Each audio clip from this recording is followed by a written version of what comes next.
देखिए, मेरी नज़र के अंदर दुनिया में सबसे बड़ी जो कोई संपत्ति है वो दोस्त है। और इस मामले के अंदर हर पिता की इच्छा रहती है कि उसका बेटा उससे आगे निकले। और मैं दोस्तों के मामले में अपने आप को बहुत रिच मानता हूँ। जितने दोस्त मेरे हैं उतने शायद किसी और पॉलिटिशियन के नहीं है। तो मेरी भी इच्छा रहती है कि मेरा बेटे के मेरे से ज्यादा दोस्त हों। और इसीलिए मैं वो सभी लोग तो 36 कौम के मेरे बड़े और छोटे भाई बहन और बुजुर्ग जो थे उन सब का बहुत बहुत धन्यवाद करता हूं, जिन्होंने बेटे शिवम को आके और आशीर्वाद दिया और उन्होंने शुभकामना दी और उन्होंने जो सम्मान दिया। जितने लोग हमारे यहाँ पधारे वो उन्होंने अपना टाइम निकाल के जो आशीर्वाद दिया और जो सम्मान दिया, उसके लिए मैं उन सभी लोगों को लिए दिल से उनका आभारी हूं। और जो बेटे को आशीर्वाद दिया वो उनका भी भतीजा था और एक परिवार की तरह एक नया सदस्य शामिल हुआ और उसके लिए सारे लोगों का बहुत बहुत धन्यवाद। चुनाव ये जब आप शिवसेना में ज्वाइन किया आपने तब से गांव के गलियारों में एक चर्चा हो रही है कि क्या भाजपा के साथ आप जुड़ेंगे या भाजपा के साथ जुड़ेगी। ये एक बड़ी चर्चा है, ये अभी तक कोई भाजपा के लोग भी खुलासा नहीं कर पा रहे, क्या कहना चाहेंगे? देखिए, आपको मैं एक छोटी सी बात बताऊं कि महाराष्ट्र के अंदर जो शिवसेना है उसमें शिंदे साहब बिल्कुल जमीन से उठ के आए हैं। और उस व्यक्ति से मिलने के बाद उनके जब हमारे वो जो संपर्क है और मुझे ये लगा कि ये इंसान मेरा नेता हो सकता है और मैंने उनका अपना लीडर माना है। और लीडर के रूप में राजस्थान के अंदर वो पहली बार मुख्यमंत्री के बनने के बाद पधारे।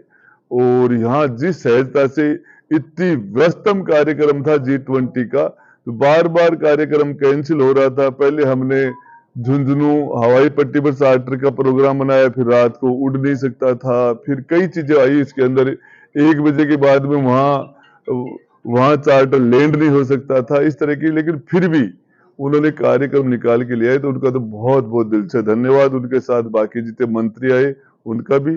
और ये विपक्ष लगातार कह रहा है कि राजेंद्र हुड्डा कभी लोजपा में, कभी बसपा में, कभी कांग्रेस में। तो क्या राजेंद्र हुड्डा इतना बुरा है तो फिर लगातार ये पार्टियां उन पे विश्वास क्यों जता रही हैं, क्या कहना चाहेंगे? देखिए साहब, मैं आपको एक बात बताऊं, लोकतंत्र के अंदर अपोजिशन रहेगा। लोकतंत्र के लिए विपक्ष उसके लिए ऑक्सीजन है। अपोजिशन के बिना लोकतंत्र की आप कल्पना नहीं कर सकते।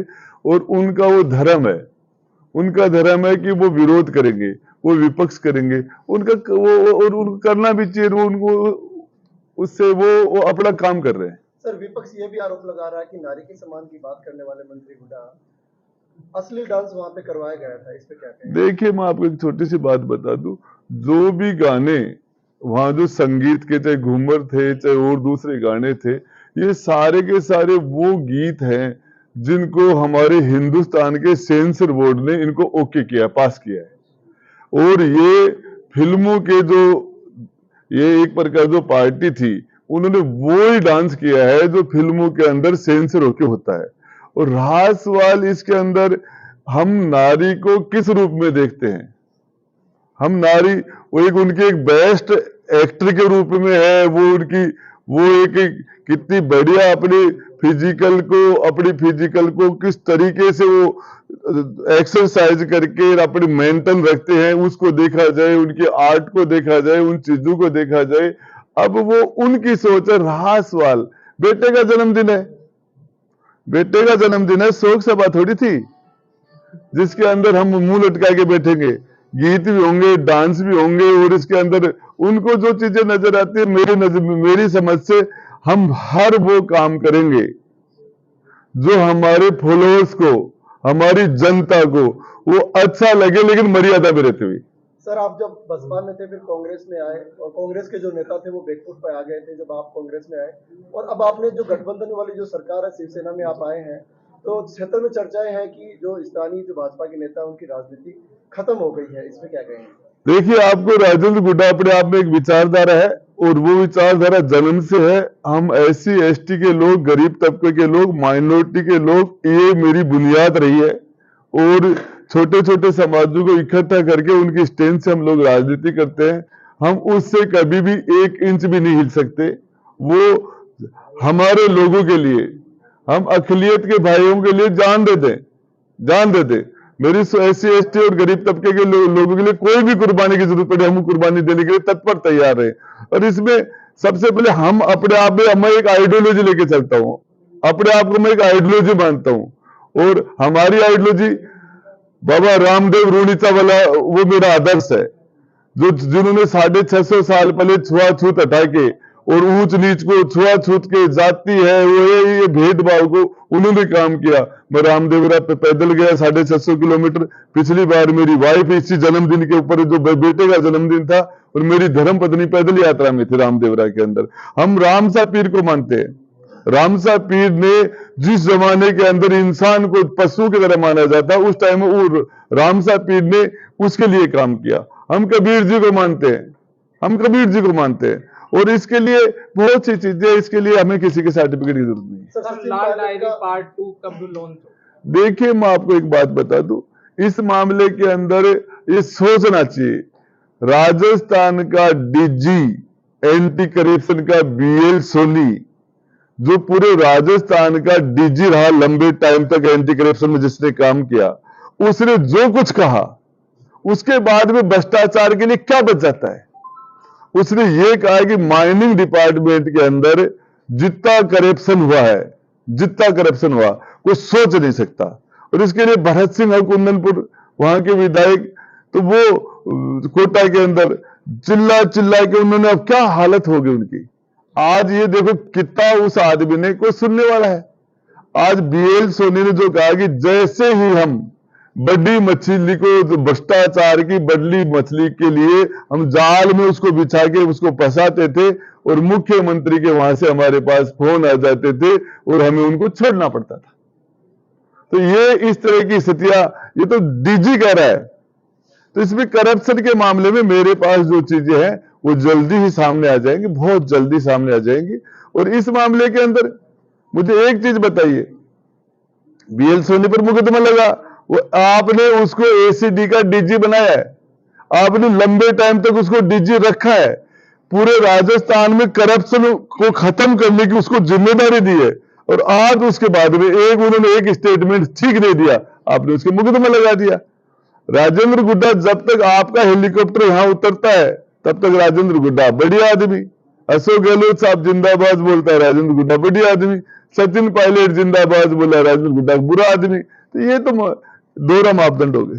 सचिन पायलट का भी कल से एक स्टेटमेंट आया था कि बड़ी बड़ी पार्टियां आएंगी, बसपा आएगी, अब जो शिवसेना से भी आई है, तो इनसे शिवसेना का नाम नहीं लिया उन्होंने कहा था कि वहां से भी लोग आ रहे हैं। नहीं, नाम नहीं लिया उन्होंने, शिवसेना का नाम नहीं लिया। बहुत पार्टियां ये तो बोलेंगे, बोतल का नाम लिया, हाथी का नाम लिया और लिया, लेकिन शिवसेना और इंद्रधनुष का नाम नहीं लिया उन्होंने। इसमें क्या कारण मानते हैं सर, नाम क्यों? अब पता नहीं कैसे लिए, उनसे पूछो। वो भी मेरी जानकारी, युवा है, नेता है, वो अपने जवाब देने में सक्षम है, लेकिन उन्होंने शिवसेना का, महाराष्ट्र का और धनुष का नाम नहीं लिया, बोतल का और हाथी का उनका लिया था। उदयपुर विधानसभा क्षेत्र में माना जाता है कि राजेंद्र सिंह हुड्डा की राजनीति को कोई आदमी समझ नहीं पाया। अब आपने अचानक शिवसेना ज्वाइन किया है, शिवसेना ज्वाइन करते ही भारतीय जनता पार्टी की टिकट मांगने वाले जितने भी लोग थे वो सारे ढीले हो गए। अब इसमें आगे क्या होने वाला है? देखिए साहब, इसके अंदर कोई भी परिवर्तन होता है उसमें लोगों को पीड़ाएं होती हैं।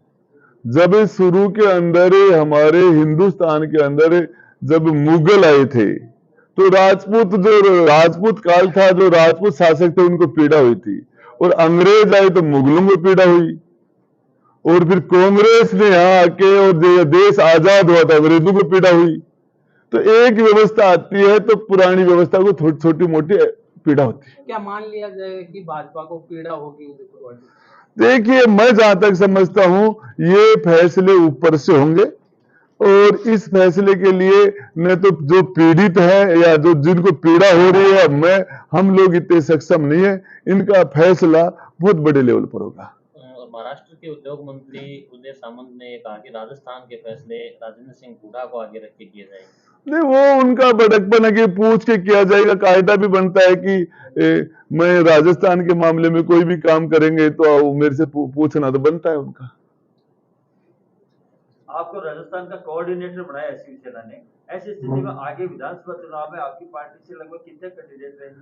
देखिए, मैं आपको बताऊं सुशील जी भाई साहब, इस मामले के अंदर हर पार्टी अपना विस्तार चाहती है।